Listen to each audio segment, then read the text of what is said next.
1.4 Bruce कोवनेर the world trader आज Bruce कोवनर interbank मुद्रा और वायदा में दुनिया का सबसे बड़ा व्यापारी हो सकता है बाजार। अकेले 1987 में उन्होंने अपने और भाग्यशाली लोगों के लिए $300 मिलियन से अधिक का मुनाफा कमाया। उसके फंड में निवेशक पिछले 10 वर्षों के दौरान कोवनेर ने उल्लेखनीय 87% का एहसास किया है औसत वार्षिक चक्रवृद्धि प्रतिफल। 1978 की शुरुआत में कोवनेर के साथ $2000 का निवेश किया गया 10 साल बाद $10 लाख से अधिक मूल्य का होता। अपने अविश्वसनीय ट्रैक रिकॉर्ड और विशाल व्यापारिक आकार के बावजूद कोवनेर ने एक को बनाए रखने में कामयाबी हासिल की है, आश्चर्यजनक रूप से कम प्रोफाइल। उन्होंने दृढ़ता से सभी को नकारते हुए अपनी निजता का पीछा किया है। साक्षात्कार अनुरोध।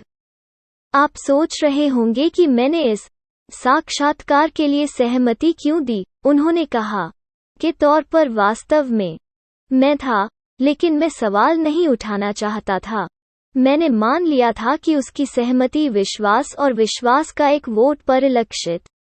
7 साल पहले हमारे रास्ते थोड़े समय के लिए पार हो गए थे जब हम दोनों ने कमोडिटी कॉर्पोरेशन में काम किया, वो फर्म के प्रमुख व्यापारियों में से एक के रूप में, मैं एक विश्लेषक के रूप में। कोवनेर ने जारी रखा, ऐसा लगता है कि मैं कुछ प्रचार से बच नहीं सकता और कहानियां आमतौर पर विकृत होती हैं और काल्पनिक। मैंने सोचा था कि यह साक्षात्कार कम से कम एक सटीक रिकॉर्ड स्थापित करने में मदद करेगा।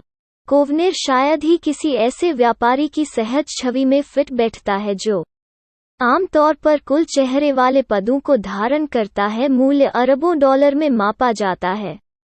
अपनी तीक्ष्ण बुद्धि और सहज तरीके से वो याद दिलाता है अत्यधिक लीवरेज वाली मुद्रा और वायदा में एक विशाल पैमाने के व्यापारी की तुलना में एक प्रोफेसर का अधिक बाजार। दरअसल कोवनेर ने एक अकादमिक के रूप में शुरुआत की थी। हार्वर्ड से स्नातक होने के बाद कोवनेर ने हार्वर्ड में राजनीति विज्ञान पाठ्यक्रम पढ़ाया, पेंसिल्वेनिया यूनिवर्सिटी। हालांकि उन्हें पढ़ाना पसंद था, लेकिन वे शिक्षाविदों से उत्साहित नहीं थे। जीवन मुझे हमेशा सुबह एक खाली पृष्ठ का सामना करने और सोचने की प्रक्रिया का आनंद नहीं मिला। लिखने के लिए कुछ शानदार। 1970 के दशक की शुरुआत में कोवनेर ने अंततः के विचार के साथ कई राजनीतिक अभियानों का प्रबंधन किया। खुद ऑफिस के लिए दौड़ रहे हैं। उन्होंने राजनीति छोड़ दी क्योंकि उनके पास वित्तीय संसाधन नहीं थे या समिति की नौकरियों से राजनीतिक सीढ़ी पर चढ़ने की इच्छा। इस दौरान वो भी विभिन्न राज्य और संघीय एजेंसियों के लिए सलाहकार के रूप में काम किया। अभी भी एक करियर की दिशा की तलाश में कोवनेर ने अपना ध्यान वित्तीय बाजारों में स्थानांतरित कर दिया। 1970 के दशक के मध्य में उनका मानना कि उनकी अर्थशास्त्र और राजनीति विज्ञान की शिक्षा ने अधिकार प्रदान किया है पृष्ठभूमि, और उन्होंने व्यापारिक निर्णय लेने के लिए दुनिया का विश्लेषण करने का विचार पाया आकर्षक। लगभग 1 वर्ष तक कोवनेर ने बाजारों और संबंधितों का अध्ययन करने में स्वयं को तल्लीन कर लिया। आर्थिक सिद्धांत। उसने वो सब कुछ पढ़ा जिस पर वो अपना हाथ रख सकता था। एक विषय जिसका उन्होंने गहन अध्ययन किया वो था ब्याज दर सिद्धांत। मुझे यील्ड कर्व से प्यार हो गया। द यील्ड कर्व सरकारी प्रतिभूतियों पर प्रतिफल और उनके समय के बीच का संबंध है। परिपक्वता। उदाहरण के लिए, यदि प्रत्येक क्रमिक रूप से लंबी अवधि की परिपक्वता ने की तुलना में अधिक उपज प्रदान की है, छोटी अवधि की परिपक्वता उदाहरण के लिए 1 साल के टी बिल की तुलना में अधिक उपज पर 5 साल के टी नोट्स उपज वक्र एक ग्राफ पर लगातार बढ़ते ढलान को दर्शाता है। ब्याज दर बाजारों के कोवनेर का अध्ययन ब्याज दर में व्यापार के प्रारंभिक वर्षों के साथ मेल खाता है। वायदा। उस समय ब्याज दर वायदा बाजार अपेक्षाकृत अपरिष्कृत था और कीमत विकृतियां, जिन्हें आज मध्यस्थों द्वारा शीघ्रता से समाप्त कर दिया जाएगा, समय के साथ बनी रही। जैसा कोवनेर इसे समझाते हैं, बाजार सिटी बैंक या सोलोमन के लिए पर्याप्त महत्वपूर्ण नहीं बन पाया था भाइयों, लेकिन यह मेरे लिए काफी महत्वपूर्ण था। कोवनेर की खोजी गई प्राथमिक विसंगतियों में से एक मूल्य प्रसार अंतर से संबंधित थी। विभिन्न वायदा अनुबंधों के बीच फ्यूचर्स का कारोबार विशिष्ट महीनों के लिए किया जाता है। उदाहरण के लिए मार्च, जून, सितंबर और दिसंबर। व्यापार चक्र के मौजूदा चरण को देखते हुए ब्याज दर सिद्धांत ने भविष्यवाणी की कि निकटवर्ती अनुबंध, उदाहरण के लिए मार्च को उच्च कीमत कम पर व्यापार करना चाहिए उपज अगले अनुबंध की तुलना में, उदाहरण के लिए जून। हालांकि निकटतम दो अनुबंधों ने वास्तव में किया था इस संबंध को प्रतिबिंबित करते हैं। कोवनेर ने पाया कि मूल्य अंतर अधिक आगे अनुबंध अक्सर लगभग शून्य स्तरों पर व्यापार करना शुरू करते हैं। उनके पहले व्यापार में आगे का ब्याज खरीदना शामिल था दर अनुबंध और एक अधिक आगे के अनुबंध की बिक्री, इस उम्मीद में कि खरीदे गए अनुबंध के रूप में समय बीतने के साथ नजदीकी अनुबंध बन गया। कीमत दो अनुबंधों के बीच फैल गई चौड़ा होगा।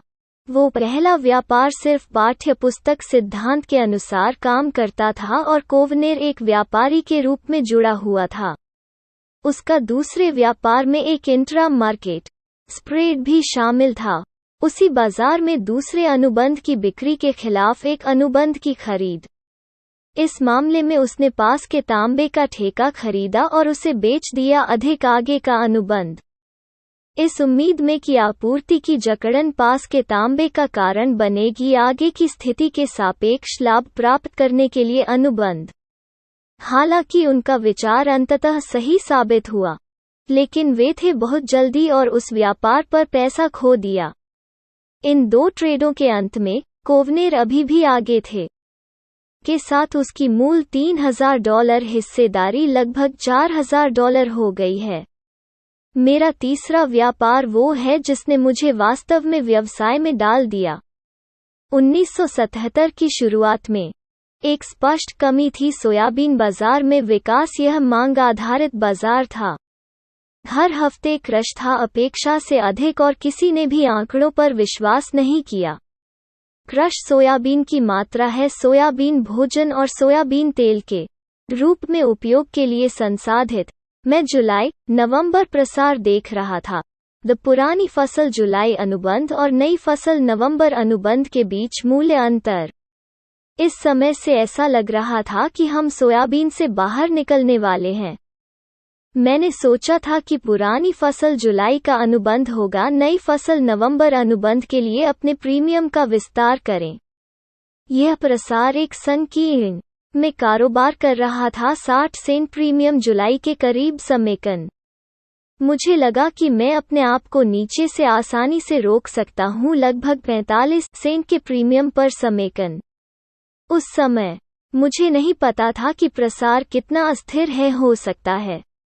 मैंने एक स्प्रेड लगाया, अर्थात जुलाई सोयाबीन खरीदा और साथ ही नवंबर बेचा सोयाबीन 60 सेंट के करीब और यह 70 सेंट तक बढ़ गया। फिर मैंने एक और स्प्रेड लगाया। मैंने जारी रखा पिरामिड बनाना। आपने कितने बड़े पद का निर्माण किया?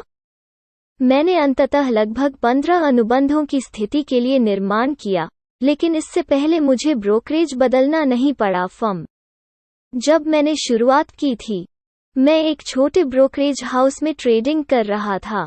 कंपनी के प्रमुख, जो एक पुराना मंजिल व्यापारी था, हर दिन ट्रेडों पर जाता था और देखा कि मैं क्या कर रहा था। उस समय तक मैंने लगभग 10 या 15 अनुबंधों तक अपनी स्थिति बना ली थी। एकमुश्त अनुबंध पर मार्जिन $2000 था, जबकि स्प्रेड मार्जिन केवल $400 था। उन्होंने मुझसे कहा, ट्रेडों पर आपके पास जो स्प्रेड पोजीशन है वो एकमुश्त लंबी पोजीशन की तरह है। मैं जा रहा हूं अपने मार्जिन को $400 से $2000 प्रति अनुबंध तक बढ़ाएं। स्प्रेड मार्जिन एकमुश्त से कम है। मार्जिन इस धारणा को दर्शाता है कि एक शुद्ध लंबी या छोटी स्थिति काफी अधिक होगी एक प्रसार स्थिति की तुलना में अस्थिर। कारण एक स्प्रेड में स्थिति का लंबा अनुबंध हिस्सा है। लघु अनुबंध स्थिति में कम से कम आंशिक रूप से मूल्य आंदोलन को ऑफसेट करने की संभावना है।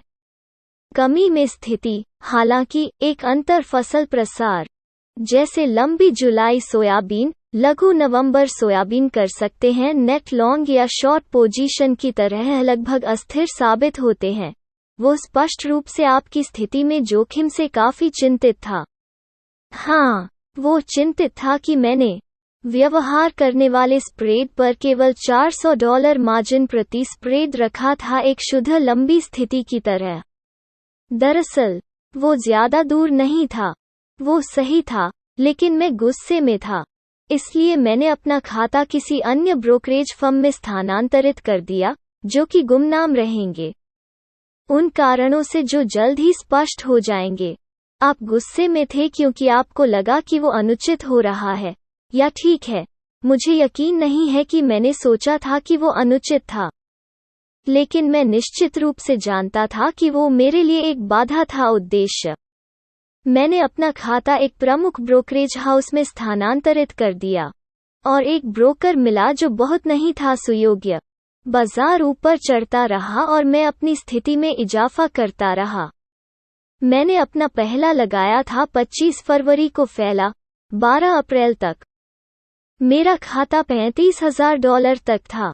क्या आप बाजार के ऊपर चढ़ने के साथ ही अपनी स्थिति में इजाफा कर रहे थे? यह आपकी कोई योजना थी? मेरे पास एक योजना थी। मैं तब तक इंतजार करूंगा जब तक बाजार एक निश्चित स्तर तक नहीं चला जाता और फिर ए से पीछे हट जाता, एक और इकाई जोड़ने से पहले निर्दिष्ट राशि। मेरी पिरामिडिंग समस्या नहीं निकली। बाजार ने लिमिट अप चालों की एक कड़ी में प्रवेश किया था। 13 अप्रैल को बाजार ने नई रिकॉर्ड ऊंचाई हासिल की। हंगामा जबरदस्त था। मेरे दलाल ने मुझे घर पर बुलाया और कहा, सोयाबीन जा रहा है चांद। ऐसा लग रहा है कि जुलाई सीमा पर जा रहा है और नवंबर का पालन करना निश्चित है। तुम मूर्ख हो, नवंबर अनुबंध कम रहें। मैं आपके लिए नवंबर के शॉर्ट्स उठाऊंगा, और जब बाजार अगले कुछ दिनों के लिए सीमा समाप्त हो जाती है, आप अधिक पैसा कमाएंगे। मैं सहमत हो गया और हमने माइक को कवर किया नवंबर शॉर्ट पोजीशन। और 2 यह सब, वो जोर से हंसता है। क्या यह क्षण भर का निर्णय था? वो पागलपन का क्षण था। 15 मिनट बाद मेरा दलाल मुझे वापस बुलाता है और वो उन्मत्त लगता है। मुझे नहीं पता कि आपको यह कैसे बताना है, लेकिन बाजार सीमित है। मुझे नहीं पता कि क्या मैं आपको आउट कर सकता हूँ। मैं सदमे में चला गया। मैंने उसे बाहर निकालने के लिए चिल्लाया। बाजार लिमिट डाउन से थोड़ा हटकर चला गया और मैं बाहर निकल गया। क्या आप अंत में लिमिट डाउन पर आउट हुए? मैं लिमिट डाउन और लिमिट डाउन से थोड़ा ऊपर के बीच आउट हो गया। मैं आपको के आयाम बता सकता हूँ नुकसान। फिलहाल मैंने अपनी छोटी नवंबर की स्थिति को कवर किया है, जुलाई में खुद को छोड़कर। मैं ऊपर था लगभग $45,000। दिन के अंत तक मेरे खाते में $22,000 थे। मैं भावनात्मक सदमे में चला गया। मुझे विश्वास नहीं हो रहा था कि मैं कितना मूर्ख था। बाजार को समझने में मैं कितनी बुरी तरह विफल रहा था। इसके बावजूद वर्षों तक बाजारों का अध्ययन करने के बाद मैं अपने पेट के लिए बीमार था और मैंने कई दिनों तक कुछ नहीं खाया। मुझे लगा कि मैंने एक व्यापारी के रूप में अपना करियर उड़ा दिया है। लेकिन आपके पास अभी भी केवल $3,000 की आपकी मूल हिस्सेदारी की तुलना में $22,000 था। चीजों को अंदर रखना परिप्रेक्ष्य। आप अभी भी बहुत अच्छे आकार में थे। बिल्कुल, मैं अच्छी हालत में था। लेकिन क्या यह गलती की मूर्खता थी या यह वो पैसा था जो आपने वापस दिया था जिसके कारण इतना भावनात्मक दर्द? नहीं, यह पैसा बिल्कुल नहीं था। मुझे लगता है कि यह एहसास था कि वहां वास्तव में आग थी। तब मैंने बिना किसी दर्द के $3,000 से $45,000 की सवारी की थी। रास्ते में क्या आपने सोचा यह आसान है? यह आसान था। क्या आपने इस संभावना के बारे में सोचा था कि बाजार की लकीर अंततः जा सकती है अन्य रास्ता? नहीं, लेकिन स्पष्ट रूप से घबराहट के बीच में मेरी फैली हुई स्थिति के छोटे हिस्से को उठाने का मेरा निर्णय जोखिम के लिए पूरी तरह से उपेक्षा दिखाए। मुझे लगता है कि जिस बात ने मुझे इतना परेशान किया वो यह एहसास था कि मैं तर्कसंगतता की एक प्रक्रिया खो दी थी जो मुझे लगा कि मेरे पास है। उस समय मुझे एहसास हुआ कि बाजार वे वास्तव में उतनी ही तेजी से पैसा लेने में सक्षम थे जितना उन्होंने आपको दिया था। इसने बहुत मुझ पर मजबूत प्रभाव। वास्तव में मैं $22,000 के साथ बाहर निकलने के लिए बहुत भाग्यशाली था। मुझे लगता है कि उस दिन आपकी त्वरित कार्रवाई से शायद एक पूरी आपदा टल गई। बिल्कुल, उस दिन के बाद बाजार उतनी ही तेजी से नीचे चला गया जितना ऊपर गया था। शायद अगर मैंने अपनी बेवकूफ़ी भरी गलती नहीं की थी, हो सकता है कि मैंने बाजार को नीचे गिराने की गलती की हो। आखिर प्रसार का क्या हुआ?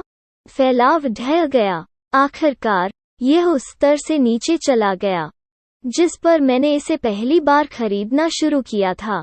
चूंकि आपने जिस दिन बाजार में अपनी स्थिति का परिसमापन किया था और स्प्रेड सबसे ऊपर था, आप करेंगे मुनाफे का एक हिस्सा वापस दे दिया है।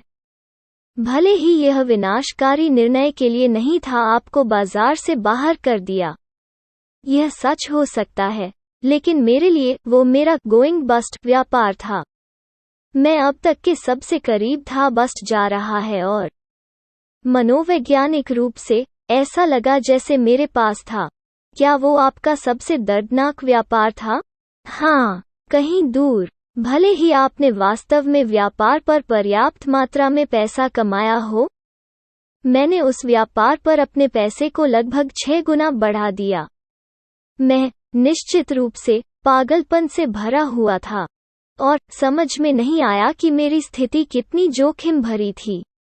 आपके ब्रोकर द्वारा आपको यह बताने के लिए कॉल करने के तुरंत बाद आपकी पूरी स्थिति से बाहर हो रहा था। बाजार सीमित था, घबराहट का विषय था। या क्या आपको लगता है कि आपके पास कुछ सहज सामान्य थे? जोखिम को नियंत्रित करने के बारे में समझ? मुझे यकीन नहीं है। उस पल मुझे इस एहसास का सामना करना पड़ा कि मैंने बहुत कुछ उड़ा दिया है। मुझे लगा कि मैं अनुशासन के बारे में जानता हूँ। आज तक जब कुछ ऐसा होता है जो मेरे भावनात्मक संतुलन को बिगाड़ता है और मेरी समझ में आता है कि दुनिया कैसी है, मैं इससे संबंधित सभी पदों को बंद कर देता हूँ। वो घटना। क्या आपके पास हालिया उदाहरण है? अक्टूबर 19, 1987 शेयर बाजार में गिरावट का सप्ताह। मैंने 19 अक्टूबर को अपने सभी पदों को बंद कर दिया और 20 क्योंकि मुझे लगा कि दुनिया में कुछ ऐसा हो रहा है जो मुझे समझ नहीं आया। सबसे पहला व्यापार का नियम। संभवतः कई पहली रैलियां हैं। ऐसी स्थिति में फंसना नहीं है जिसमें आप जिन कारणों से आप नहीं समझते हैं उनके लिए बहुत सारा पैसा खो सकते हैं। आइए आपके सोयाबीन व्यापार के बाद की अवधि में वापस आते हैं। आपने फिर से ट्रेडिंग कब शुरू की? करीब 1 महीने बाद। कुछ महीनों के बाद मेरा खाता लगभग $40,000 में वापस आ गया था। उसके आसपास समय मैंने कमोडिटीज कॉर्पोरेशन में एक ट्रेडिंग असिस्टेंट पद के लिए एक विज्ञापन का उत्तर दिया। मैं था। माइकल मार्कस ने अपने सामान्य स्वभाव के तरीके से साक्षात्कार किया। उसने मुझे वापस कर दिया था कमोडिटी कॉर्पोरेशन कई हफ्ते बाद। ठीक है, उन्होंने कहा, मेरे पास कुछ अच्छी खबरें हैं और कुछ बुरी खबर।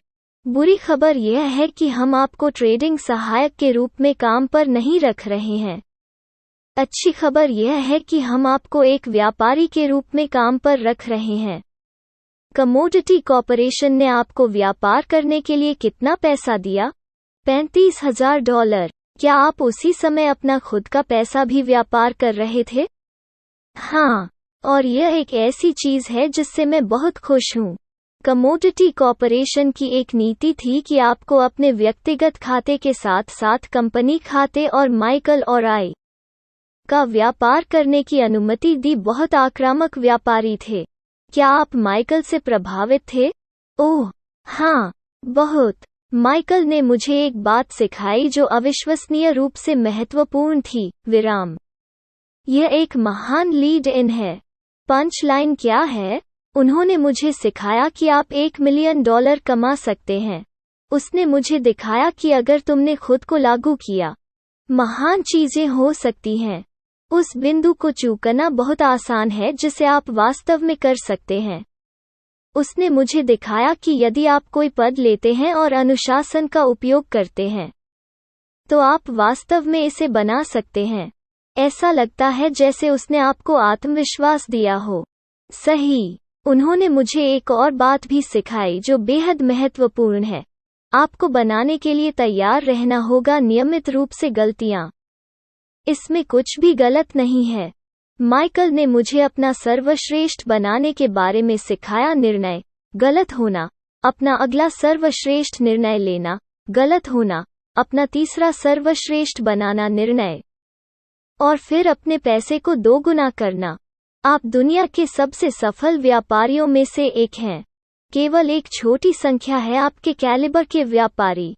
क्या बात आपको औसत आदमी से अलग बनाती है? मुझे यकीन नहीं है कि कोई वास्तव में परिभाषित कर सकता है कि कुछ व्यापारी इसे क्यों बनाते हैं, जबकि अन्य नहीं करते हैं। अपने लिए, मैं कर सकता हूँ 2 महत्वपूर्ण तत्वों के बारे में सोचें। सबसे पहले, मेरे पास दुनिया के विन्यास की कल्पना करने की क्षमता है आज से अलग, और वास्तव में विश्वास है कि ऐसा हो सकता है। मैं सोच सकता हूँ कि सोयाबीन की कीमतें दोगुनी हो सकती हैं या $100 तक गिर सकता है। दूसरा, मैं दबाव में तर्कसंगत और अनुशासित रहता हूँ। क्या ट्रेडिंग कौशल सिखाया जा सकता है? केवल एक सीमित सीमा तक। इन वर्षों में, मैंने शायद 30 लोगों को प्रशिक्षित करने की कोशिश की है, और केवल 4 या उनमें से 5 अच्छे व्यापारी निकले हैं। अन्य 25 का क्या हुआ? वे व्यवसाय से बाहर हैं, और इसका बुद्धि से कोई लेना देना नहीं था। जब आप उन प्रशिक्षुओं की तुलना करते हैं जिन्होंने इसे बहुमत में नहीं बनाया, तो क्या आपको कोई मिलता है विशिष्ट लक्षण? वे मजबूत, स्वतंत्र और चरम में विपरीत हैं। वे दूसरों की स्थिति लेने में सक्षम हैं, लेने को तैयार नहीं हैं। वे सही आकार की स्थिति लेने के लिए पर्याप्त अनुशासित हैं। एक लालची व्यापारी हमेशा उड़ा देता है। मैं कुछ वास्तव में प्रेरित व्यापारियों को जानता हूं जो कभी भी पैसा रखने में कामयाब नहीं हुए। बनाया कमोडिटी कॉरपोरेशन का एक व्यापारी, मैं उसका नाम नहीं लेना चाहता, हमेशा मारा जाता है मुझे एक शानदार व्यापारी के रूप में। वे जिन विचारों के साथ आए वे अद्भुत थे। उनके द्वारा चुने गए बाजार अक्सर सही बाजार होते थे। बौद्धिक रूप से, वो बाजारों को मुझसे बेहतर जानता था, फिर भी मैं रख रहा था पैसा, और वो नहीं था स्थिति का आकार। उन्होंने बहुत बड़ा कारोबार किया। मेरे द्वारा किए गए प्रत्येक अनुबंध के लिए उसने 10 का कारोबार किया। उन्हें चाहिए हर साल 2 अलग अलग मौकों पर उसका पैसा दोगुना हो जाता है, लेकिन फिर भी वो सपाट रहता है। क्या आप हमेशा अपने व्यापारिक निर्णय लेने में मौलिक विश्लेषण का उपयोग करते हैं? मैं लगभग हमेशा बाजार के नजरिए पर व्यापार करता हूँ। मैं केवल तकनीकी जानकारी पर व्यापार नहीं करता। मैं उपयोग करता हूँ तकनीकी विश्लेषण बहुत अच्छा है और यह बहुत बढ़िया है, लेकिन जब तक मुझे समझ में नहीं आता कि मैं एक पद धारण नहीं कर सकता, बाजार चलना चाहिए। क्या इसका मतलब यह है कि आपके द्वारा ली जाने वाली लगभग हर स्थिति के पीछे एक मौलिक कारण होता है? मुझे लगता है कि यह एक उचित बयान है, लेकिन मैं जोड़ूंगा कि तकनीकी विश्लेषण अक्सर स्पष्ट कर सकता है मौलिक चित्र। मैं आपको एक उदाहरण देता हूँ। पिछले 6 महीनों के दौरान मेरे पास अच्छे तर्क थे कैनेडियन डॉलर के नीचे जाने के लिए और कैनेडियन डॉलर के ऊपर जाने के लिए अच्छे तर्क। वो था मेरे लिए अस्पष्ट है कि कौन सी व्याख्या सही थी।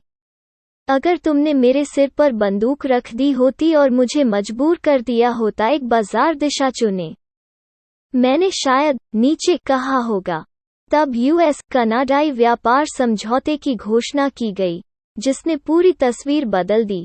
हाय तथ्य, बातचीत खत्म होने के बाद कुछ दिन पहले बाजार में तेजी आई थी, पर उस संत में मुझे यह कहते हुए पूरी तरह से सहज महसूस हुआ कि प्रमुख टुकड़ों में से एक ई का मूल्यांकन कैनेडियन डॉलर बस बदल गया था और मालेट ने पहले ही मतदान कर दिया था। समझौते से पहले मुझे लगा कि कैनेडियन डॉलर एक पहाड़ी की चोटी पर है और मुझे यकीन नहीं था कि यह पीछे की ओर या आगे की ओर लुढ़कने वाला था। जब बाजार चला गया, मैं लॉट के साथ जाने के लिए तैयार था। आंदोलन, क्योंकि हमारे पास दो महत्वपूर्ण तत्वों का संयोजन था, में एक बड़ा बदलाव बुनियादी बातों। हालांकि मैं इतना होशियार नहीं था कि मुझे पता था कि यह किस दिशा में प्रभाव डालेगा। बाजार और ऊपर की ओर एक तकनीकी मूल्य ब्रेकआउट। आपका क्या मतलब है कि आप यह जानने के लिए पर्याप्त स्मार्ट नहीं थे कि व्यापार समझौता किस दिशा में है? घोषणा से बाजार हिल जाएगा। चूंकि यूएस कनाडाई व्यापार इतना बड़ा है अमेरिकी व्यापार की तुलना में कनाडाई व्यापार का घटक, क्या यह मानना नहीं होगा कि कैनेडियन डॉलर के लिए व्यापार समझौता तेज होगा?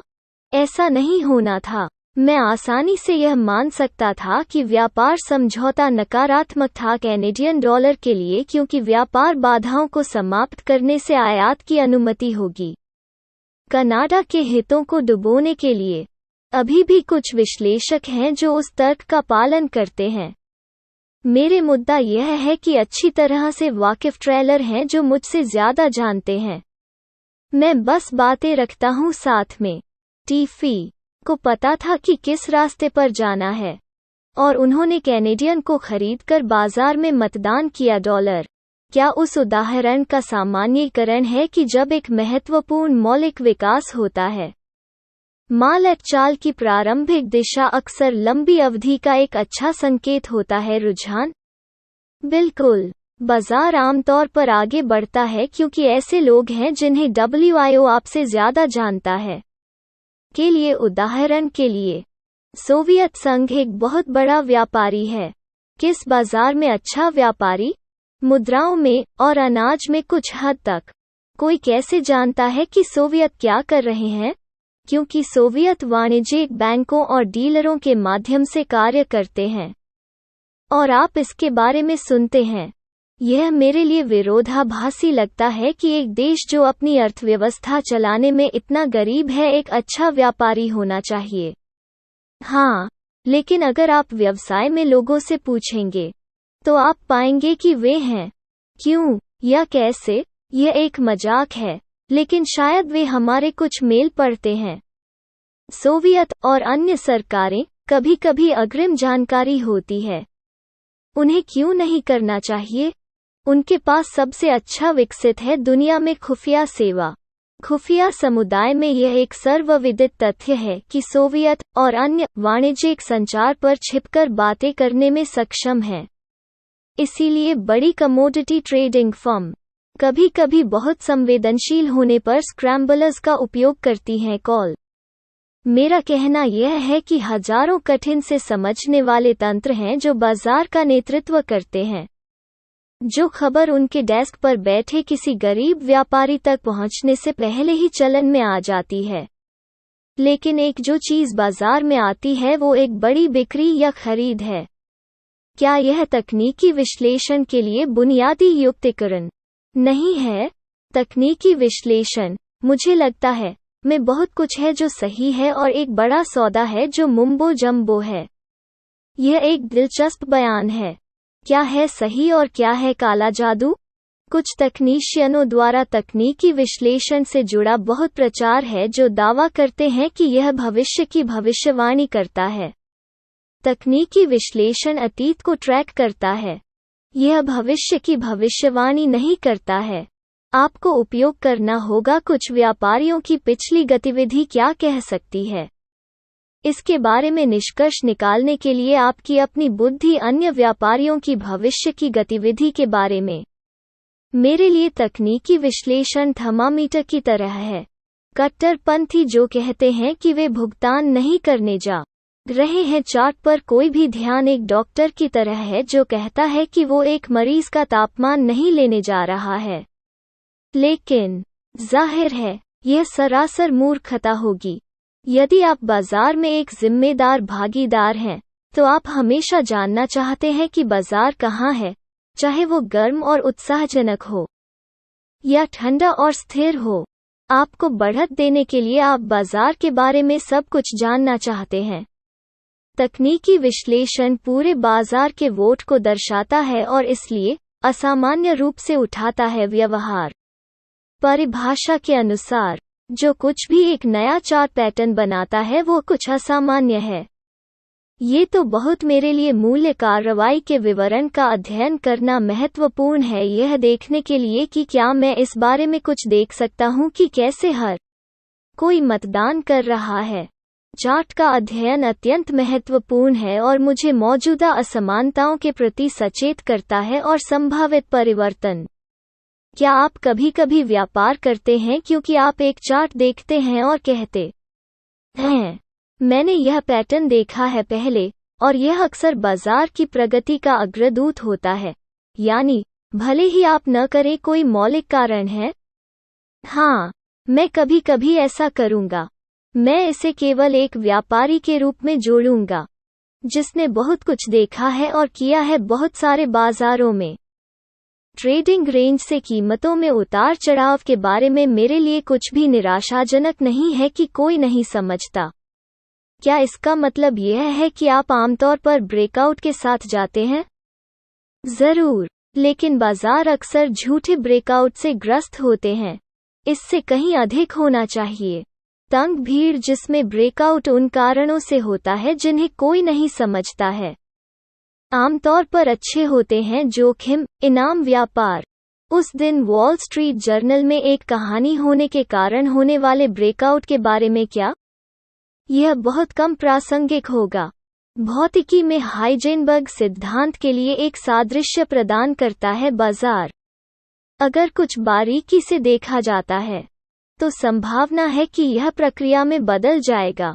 अगर मकई एक सख्त समेकन में है और फिर उस दिन टूट जाता है जिस दिन वॉल स्ट्रीट जर्नल एक कहानी प्रकाशित करता है मकई की संभावित कमी के बारे में, कीमतों में उतार चढ़ाव के बने रहने की संभावना बहुत कम है।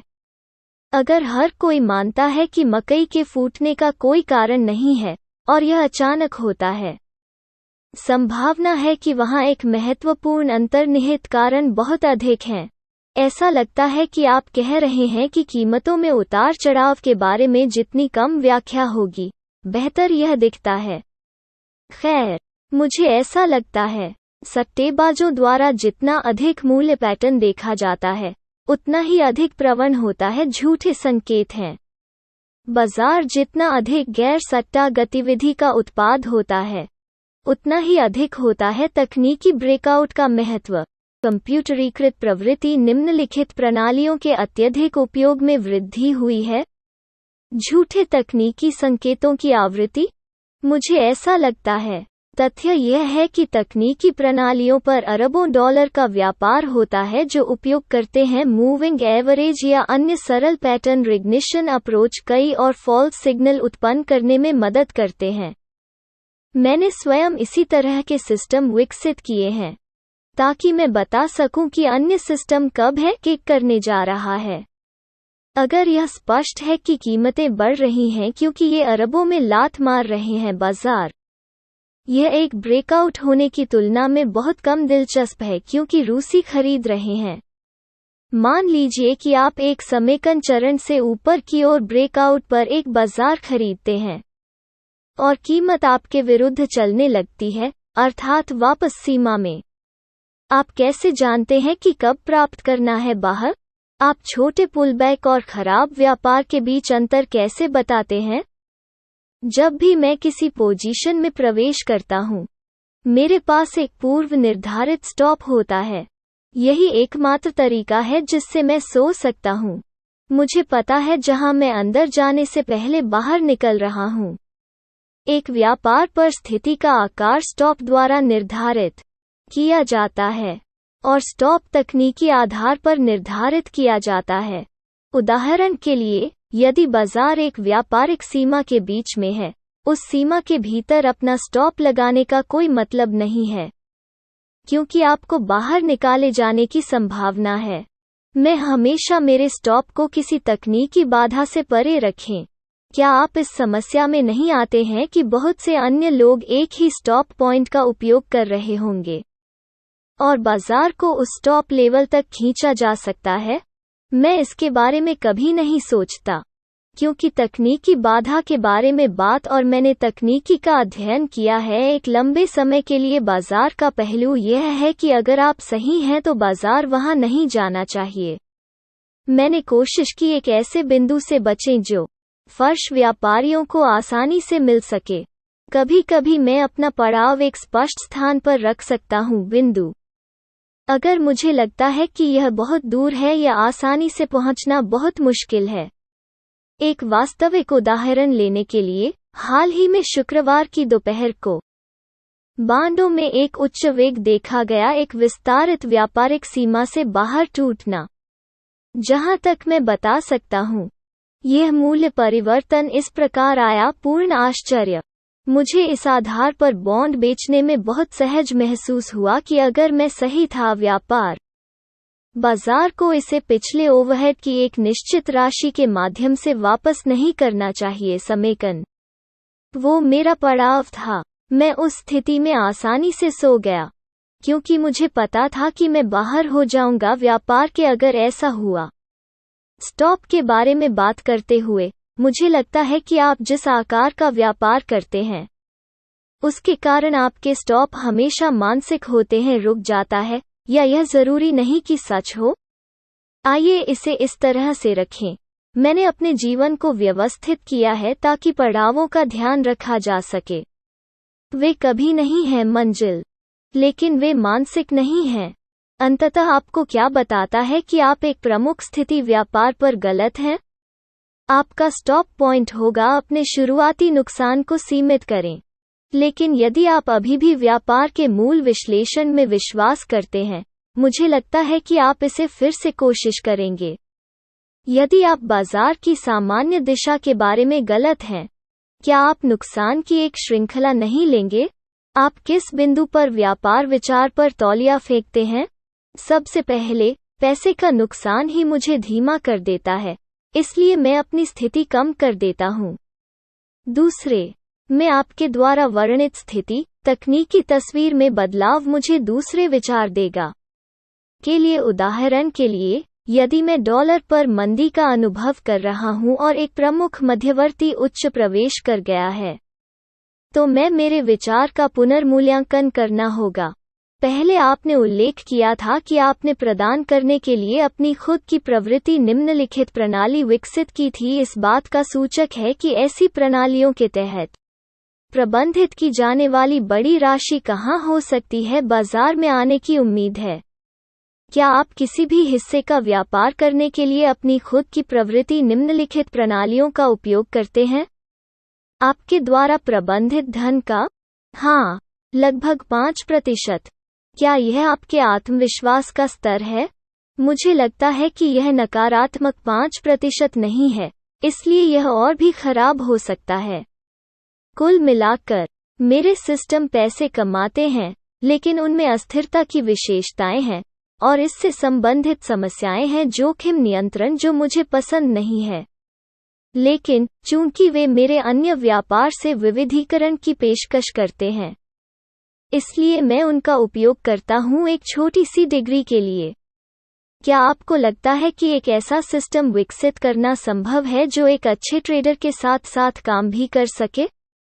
मुझे लगता है कि इसकी संभावना नहीं है, क्योंकि ऐसी प्रणाली की सीखने की विशेषताएं बहुत अधिक होनी चाहिए। विकसित कंप्यूटर सीखने में तभी अच्छे होते हैं जब सूचना के स्पष्ट पदानुक्रम हो और मिसाल उदाहरण के लिए, चिकित्सा निदान के लिए विशेषज्ञ प्रणालियां बहुत अच्छी हैं क्योंकि नियम बहुत स्पष्ट हैं।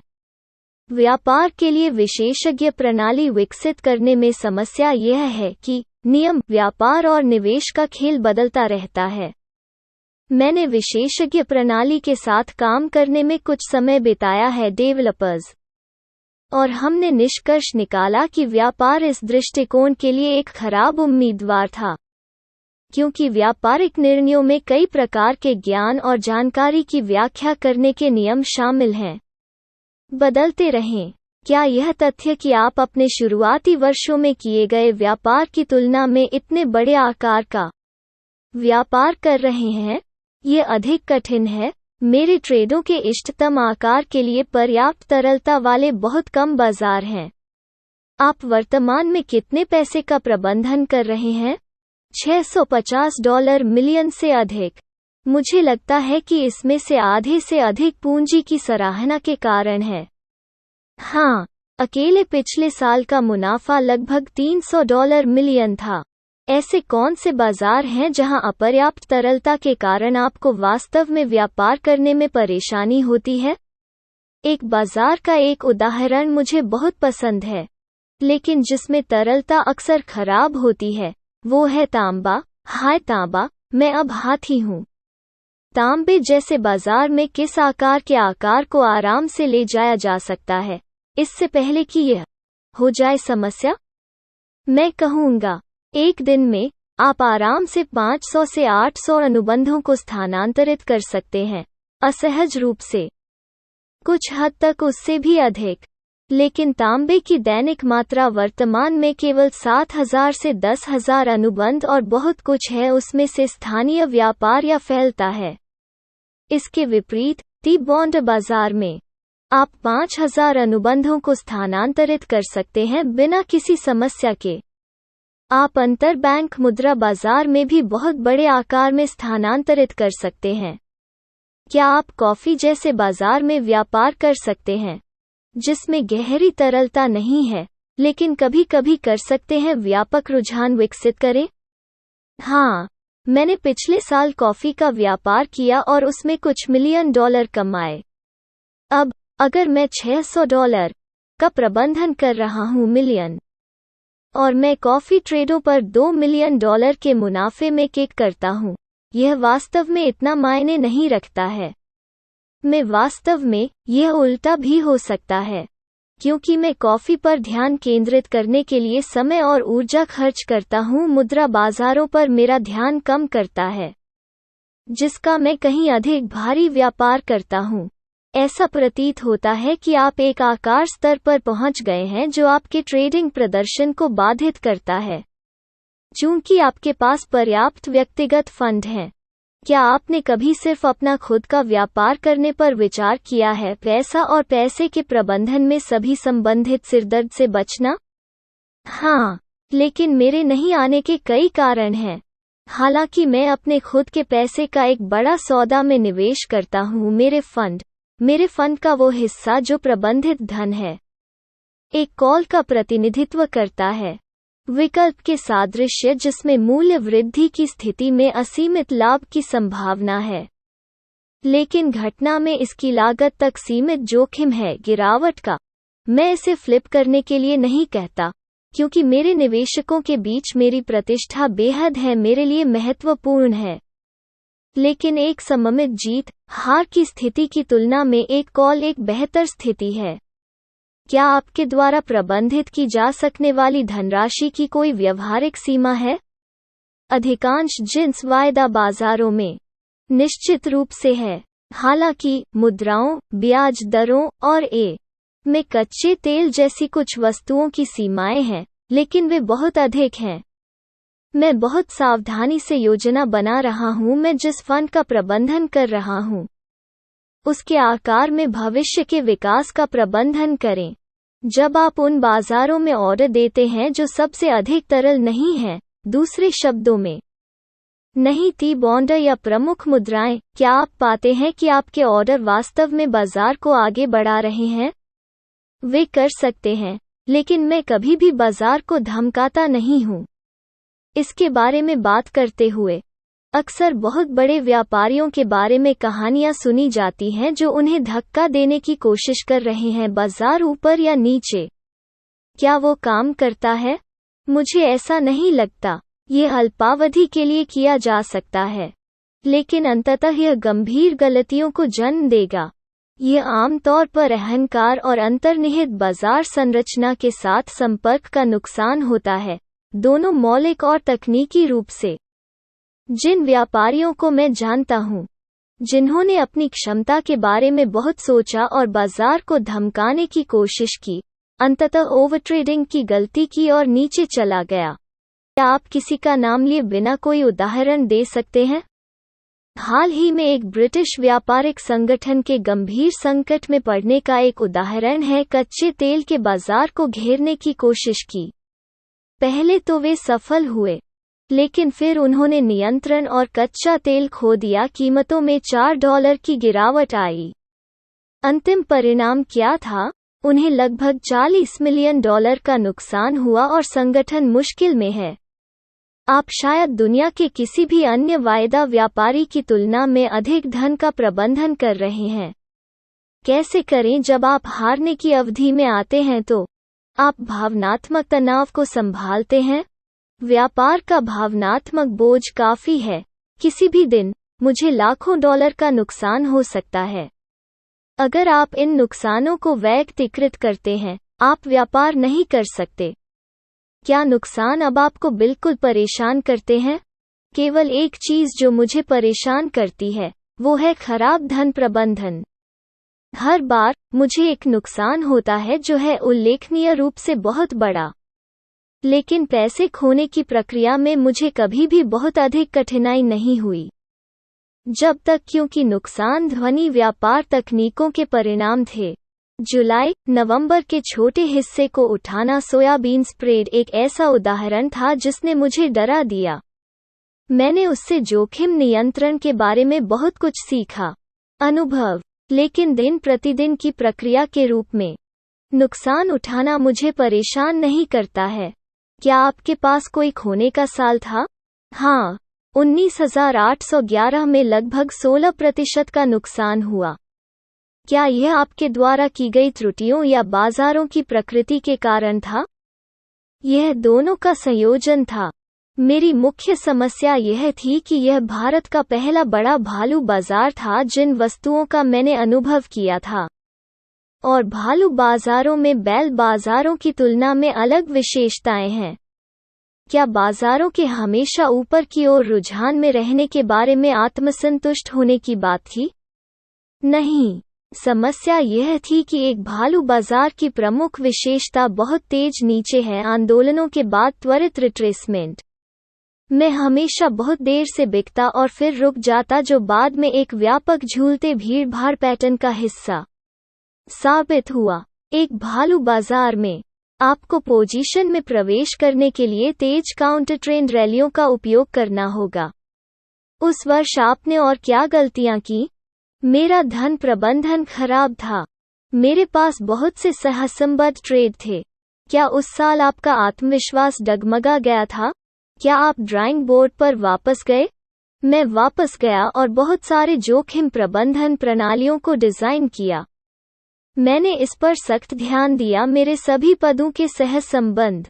उस समय से मैंने हर बाजार में अपना कुल जोखिम मापा। दिन जब आप मुद्राओं का व्यापार करते हैं, तो क्या आप इंटरबैंक बाजार या वायदा बाजार का उपयोग करते हैं?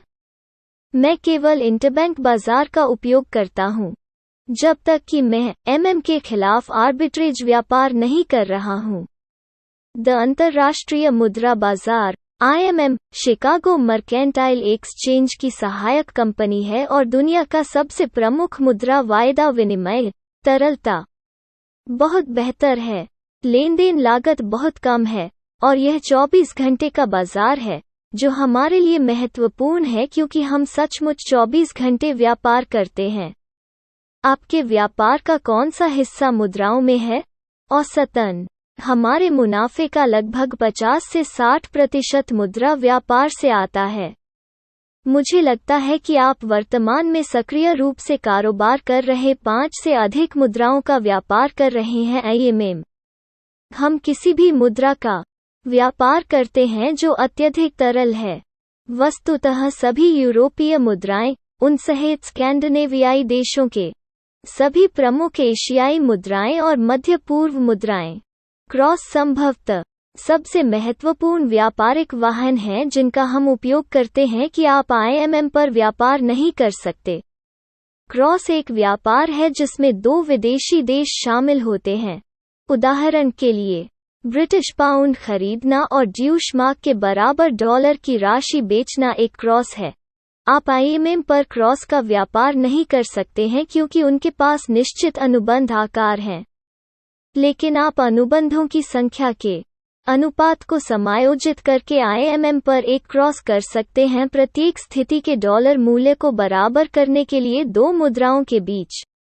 लेकिन इंटरबैंक बाजार का उपयोग करना अधिक सटीक और प्रत्यक्ष है। उदाहरण के लिए, ड्यूशमार्क, ब्रिटिश पाउंड और ड्यूशमार्क, जापानी येन क्रॉस अत्यधिक कारोबार और बहुत सक्रिय हैं। मुझे लगता है कि जब आप एक मार्क येन क्रॉस करते हैं तो आप इसकी कीमत डॉलर में रखते हैं, न कि 2 मुद्राओं में से किसी एक के संदर्भ में। ये सही है। आप बस इतना ही कहते हैं, $100 मिलियन मूल्य के अंक खरीदें और $100 मिलियन मूल्य के बेचें येन इंटरबैंक बाजार में। डॉलर पूरी दुनिया में विनिमय की इकाई है। उन स्थितियों में जहां एक आश्चर्यजनक समाचार विकास या एक आर्थिक आंकड़े जारी किया जाता है, उम्मीदों के अनुरूप मुद्राओं में तेज कीमत प्रतिक्रिया का कारण बनता है। क्या अंतरबैंक बाजार वायदा बाजार की तुलना में कम हिंसक प्रतिक्रिया करते हैं, या क्या मध्यस्थ 2 बाजारों को रखते हैं कसकर जुड़ा हुआ है? 2 बाजार अच्छी तरह से मध्यस्थ हैं, लेकिन ये ऐसे क्षण हैं जब एक बहुत तेज आर्बिट्रेज होगा कुछ पैसे बनाना। बाजार लाइन से थोड़ा हटकर है, लेकिन बहुत कुछ नहीं। क्या ऐसी घटनाओं के लिए इंटरबैंक बाजार मूल्य प्रतिक्रिया कम चरम होगी? हाँ, क्योंकि वायदा बाजार में ऐसा होता है कि स्थानीय लोग पीछे हट जाते हैं और स्टॉप को चलने देते हैं। केवल एक चीज जो बाजारों को पीछे खींचती है वो है मध्यस्थ जिनके पास दूसरी तरफ बैंक है। बैंक बाजार व्यापार का कितना प्रतिशत वाणिज्यिक गतिविधि या हेजिंग का प्रतिनिधित्व करता है, एक की तुलना में सट्टा ट्रेडों की तुलना में? फेड ने इस पर एक अध्ययन किया है। मेरे पास आंकड़े नहीं हैं, लेकिन यह मूल रूप से एक हेजिंग है बाजार। बैंक प्रमुख सट्टेबाज हैं, साथ ही मेरे जैसे कुछ खिलाड़ी भी हैं। क्या कोई कारण है कि वायदा बाजार के बड़े प्रतिशत पर कब्जा करने में सक्षम नहीं है? विश्व मुद्रा व्यापार मुद्रा वायदा बाजार कई महत्वपूर्ण मामलों में कुशल नहीं है। सबसे पहले, हेजिंग आमतौर पर एक विशिष्ट डॉलर और तारीख की आवश्यकता होती है। उदाहरण के लिए, अगर मुझे के लिए $3 और 60 सेंट मिलियन हेज करने की आवश्यकता है 12 अप्रैल, बैंक बस इसे लेता है। वायदा बाजार, हालांकि, केवल विशिष्ट तिथियों के लिए व्यापार करता है और निश्चित अनुबंध आकार। इसलिए हेज को ठीक से कवर नहीं किया गया है। तो वास्तव में कोई रास्ता नहीं है कि वायदा बाजार प्रतिस्पर्धा कर सकता है, क्योंकि इंटरबैंक बाजार किसी भी ग्राहक के लिए हेज तैयार कर सकता है। ये सही है। इसके अलावा, गतिविधि सामान्य वाणिज्यिक बैंकिंग संबंधों के भीतर होती है। बहुत बार हेजर अपनी बैंकिंग रुचि दिखाना चाहता है कि उसके पास लॉक इन प्रॉफिट है, इसलिए वो कर सकता है इसके खिलाफ उधार लें। क्या आप अपनी मौलिक विश्लेषण पद्धति के बारे में बात कर सकते हैं? आप कैसे निर्धारित करते हैं कि बाजार के लिए सही कीमत होनी चाहिए? मुझे लगता है कि किसी भी दिन बाजार के लिए कीमत सही कीमत है। तो मैं यह पता लगाने की कोशिश करता हूँ क्या परिवर्तन हो रहे हैं जो उस कीमत को बदल देंगे। एक अच्छे ट्रेडर के कार्यों में से एक वैकल्पिक परिदृश्यों की कल्पना करना है। मैं कई अलग बनाने की कोशिश करता हूँ। दुनिया कैसी होनी चाहिए इसकी मानसिक तस्वीरें और उनमें से किसी एक की पुष्टि होने की प्रतीक्षा करें। आप एक एक करके उन्हें आजमाते रहें। अनिवार्य रूप से इनमें से अधिकतर तस्वीरें गलत साबित होंगी कि है तस्वीर के कुछ ही तत्व सही साबित हो सकते हैं, लेकिन फिर अचानक आप पाएंगे कि एक तस्वीर में 10 में से 9 तत्व क्लिक करते हैं। वो परिदृश्य तब दुनिया की आपकी छवि बन जाता है। वास्तविकता मैं आपको एक उदाहरण देता हूँ। 19 अक्टूबर शेयर बाजार दुर्घटना के बाद का शुक्रवार, मुझे परेशानी हुई सोना, जो मेरे लिए बहुत ही असामान्य है। लेकिन मुझे यकीन है कि जागते रहने वाला मैं अकेला व्यापारी नहीं था। रात पूरे सप्ताह भर मैं इस बात से जूझता रहा कि उस सप्ताह की घटनाएं डॉलर को कैसे प्रभावित करने वाली थीं। मैं दुनिया के विभिन्न दृष्टिकोणों पर कोशिश कर रहा था। इन तस्वीरों में से एक पूरी तरह से दहशत थी। दुनिया आर्थिक रूप से समाप्त हो रहा है। इस परिदृश्य में डॉलर सबसे सुरक्षित राजनीतिक पनाहगाह बन जाता है और इसके परिणामस्वरूप एक हो सकता है डॉलर में जबरदस्त उछाल। वास्तव में उस सप्ताह के मंगलवार को डॉलर में नाटकीय रूप से वृद्धि हुई क्योंकि कई लोगों ने अन्य जगहों से अपना पैसा निकाल लिया। अगले 3 दिनों के दौरान वहां था जबरदस्त भ्रम। सप्ताह के अंत तक डॉलर ने फिर से जमीन देना शुरू कर दिया था। यह तब था जब यह सब मेरे दिमाग में जम गया। यह मेरे लिए बिल्कुल स्पष्ट हो गया कि दिया गया दुनिया भर में जबरदस्त वित्तीय दहशत से प्रेरित उत्तेजक कार्रवाई की आवश्यकता का संयोजन, संभावित मुद्रास्फीति को अपनाने के लिए बैंक ऑफ जापान और जर्मन बुंडेसबैंक की अनिच्छा उपाय और निरंतर व्यापक यूएस व्यापार घाटा। ट्रेजरी सचिव के लिए एकमात्र समाधान था बेकर ने डॉलर को जाने दिया। किसी को उत्तेजक भूमिका निभानी थी और वो कोई संयुक्त राज्य अमेरिका होगा। नतीजतन डॉलर गिर जाएगा और यह अन्य केंद्रीय बैंकों के हित में नहीं होगा। इसका बचाव करें। मैं पूरी तरह से आश्वस्त था कि केवल यही एक चीज है जो बेकर कर सकता है। भले ही आपका भरण पोषण बदतर हो, भयानक भरता है। भरण जितना बुरा होगा, आपका व्यापार उतना ही बेहतर होगा। उस स्थिति में 3.04 और 3.02 के बीच कुछ घंटों के व्यापार के बाद दर सीधे 3.11 हो गई। क्या आप मानते हैं कि क्रॉस दरें नेट की तुलना में मुद्राओं में बेहतर व्यापारिक अवसर प्रदान करती हैं? डॉलर के मुकाबले छोटी या लंबी स्थिति? हाँ, क्योंकि क्रॉस रेट पर ध्यान देने वाले बहुत कम लोग हैं। सामान्य नियम है, जितना कम देखा गया उतना ही बेहतर व्यापार। आपकी ट्रेडिंग शैली में मौलिक और तकनीकी विश्लेषण का संश्लेषण शामिल है।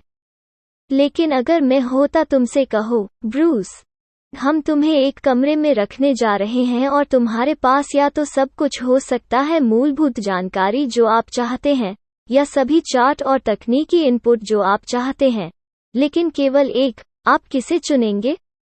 यह एक डॉक्टर से पूछने जैसा है कि क्या वो निदान के साथ रोगी का इलाज करना पसंद करेगा या एक चार्ट उसकी स्थिति की निगरानी कर रहा है।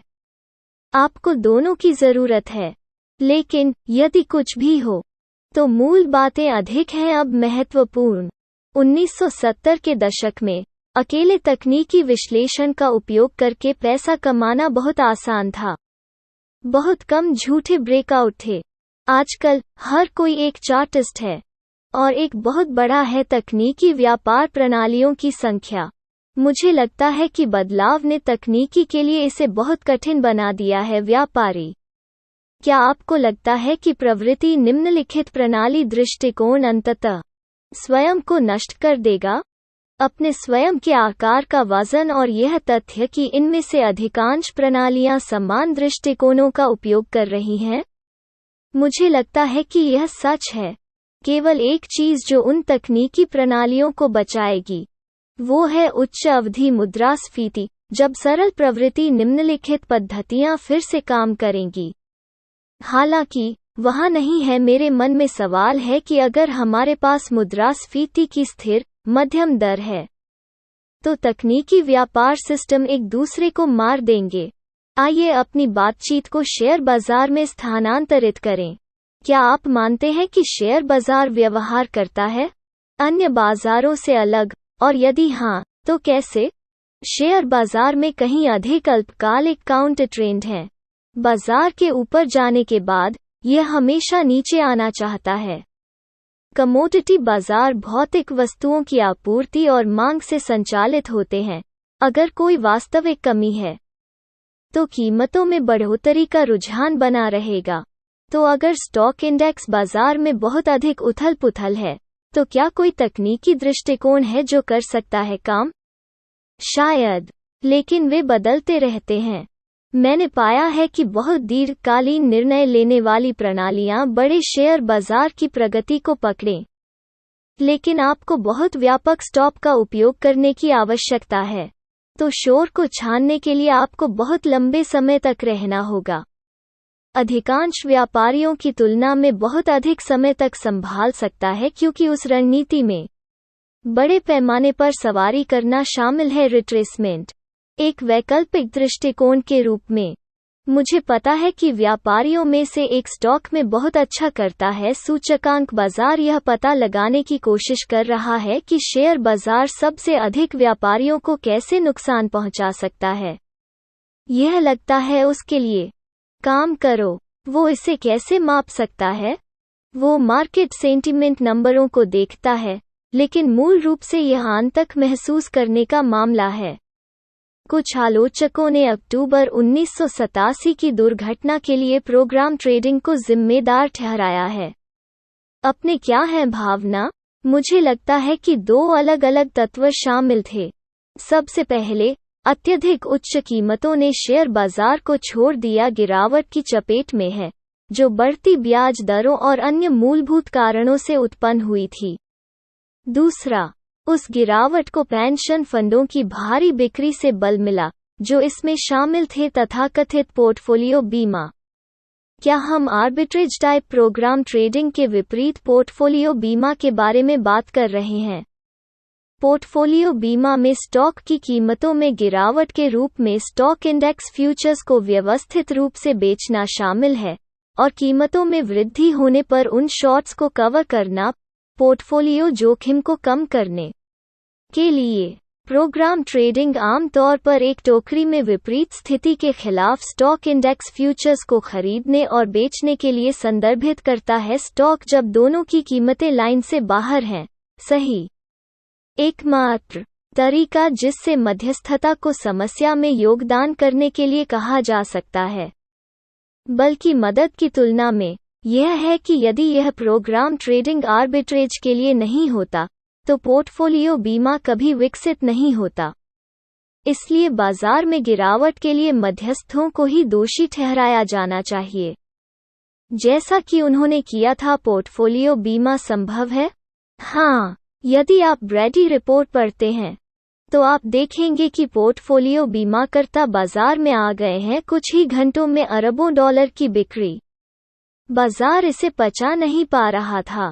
पोर्टफोलियो बीमा एक भयानक विचार था। यह केवल नाम का बीमा था। वास्तव में, यह एक से ज्यादा कुछ नहीं था, बड़े पैमाने पर स्टॉप लॉस ऑर्डर। यदि यह पोर्टफोलियो बीमा बिक्री के लिए नहीं होता, तब भी बाजार में होता तेजी से नीचे चला गया। लेकिन 500 अंकों की गिरावट जैसा कुछ भी नहीं देखा। क्या आपको लगता है कि महान व्यापारियों में एक विशेष प्रतिभा होती है? एक अर्थ में, परिभाषा के अनुसार, बेहतर व्यापारियों का केवल एक अपेक्षाकृत छोटा समूह हो सकता है, क्योंकि ट्रेडिंग एक जीरो सम गेम है। प्रतिभा और कड़ी मेहनत के बीच व्यापारिक सफलता का संतुलन क्या है? यदि आप बहुत मेहनत नहीं करते हैं, तो यह बहुत कम संभावना है कि आप एक अच्छे व्यापारी होंगे। क्या ऐसे कुछ व्यापारी हैं जो सहज कौशल के आधार पर तट कर सकते हैं? आप इसे कुछ देर के लिए कर सकते हैं। व्यापार में एक साल के बहुत सारे चमत्कार हैं। यह काफी आम है किसी ऐसे व्यक्ति को खोजें जिसे इस बात की प्रबल भावना हो कि चीनी 40 सेंट तक जा रही है, या कि तांबा फैलता है नाटकीय रूप से व्यापक होने जा रहे हैं, और यह एक विचार सही निकला। उदाहरण के लिए, हाल ही में मैंने सुना एक व्यापारी के बारे में जिसने पिछले साल $27 मिलियन का व्यापारिक तांबा फैलाया, और फिर वस्तुतः खो गया यह सब। नौसिखिए व्यापारी को आप क्या सलाह देंगे? सबसे पहले, मैं कहूंगा कि जोखिम प्रबंधन सबसे महत्वपूर्ण चीज है जिसे अच्छी तरह से समझा जाना चाहिए। अंडरट्रेड अंडरट्रेड मेरी दूसरी सलाह है। आप जो भी सोचते हैं अपनी स्थिति होना चाहिए, इसे कम से कम आधे में काट लें। नौसिखिए व्यापारियों के साथ मेरा अनुभव यह है कि वे 3 से 5 का व्यापार करते हैं, बार बहुत बड़ा। वे एक व्यापार पर 5 से 10% जोखिम ले रहे हैं जब उन्हें 1 से 2 लेना चाहिए प्रतिशत जोखिम। ओवरट्रेडिंग के अलावा नौसिखिए व्यापारी आमतौर पर और क्या गलतियां करते हैं? वे बाजार को निजीकृत करते हैं। एक सामान्य गलती यह है कि बाजार को एक व्यक्तिगत दास्ता के रूप में सोचना। बेशक बाजार पूरी तरह से अवैयक्तिक है, इससे कोई फर्क नहीं पड़ता कि आप पैसा कमाते हैं या नहीं। जब भी कोई व्यापारी कहता है मैं चाहता हूं या मुझे आशा है, वो विनाशकारी सोच में संलग्न है, क्योंकि यह निदान प्रक्रिया से ध्यान हटाता है। कोवनेर के साथ मेरी बातचीत में मैं उनकी विशाल जटिलता और दायरे से प्रभावित हुआ था। विश्लेषण, मैं अभी भी यह नहीं समझ पा रहा हूं कि वो कैसे समय निकाल सकता है ताकि उसका अनुसरण और गहन विश्लेषण किया जा सके इतने सारे अलग अलग देशों की अर्थव्यवस्थाओं। इन विभिन्न विश्लेषणों को एक में एकीकृत करने की तो बात ही दूर है। चित्र स्पष्ट रूप से कोवनेर का विश्वव्यापी मौलिक और तकनीकी विश्लेषण का अनूठा संश्लेषण है, औसत व्यापारी के लिए शायद ही अनुवाद योग्य। फिर भी कोवनेर के व्यापार में प्रमुख तत्व हैं। दृष्टिकोण है कि अधिक सांसारिक व्यापारी के लिए प्रत्यक्ष प्रासंगिकता है। कोवनेर ने जोखिम प्रबंधन को सफल ट्रेडिंग की कुंजी के रूप में सूचीबद्ध किया है। वो हमेशा एक निकास बिंदु पर फैसला करता है इससे पहले कि वो एक व्यापार करता है। उन्होंने पोर्टफोलियो के आधार पर जोखिम का मूल्यांकन करने की आवश्यकता पर भी जोर दिया, प्रत्येक व्यापार के जोखिम को स्वतंत्र रूप से देखने के बजाय। यह बिल्कुल महत्वपूर्ण है जब कोई धारण करता है ऐसे पद जो अत्यधिक सहसंबद्ध हैं, क्योंकि समग्र पोर्टफोलियो जोखिम की तुलना में बहुत अधिक होने की संभावना है, व्यापारी को पता चलता है। कोवनेर का एक बयान जिसने मुझ पर विशेष रूप से गहरा प्रभाव डाला, उसका संबंध था स्टॉप रखने में दृष्टिकोण।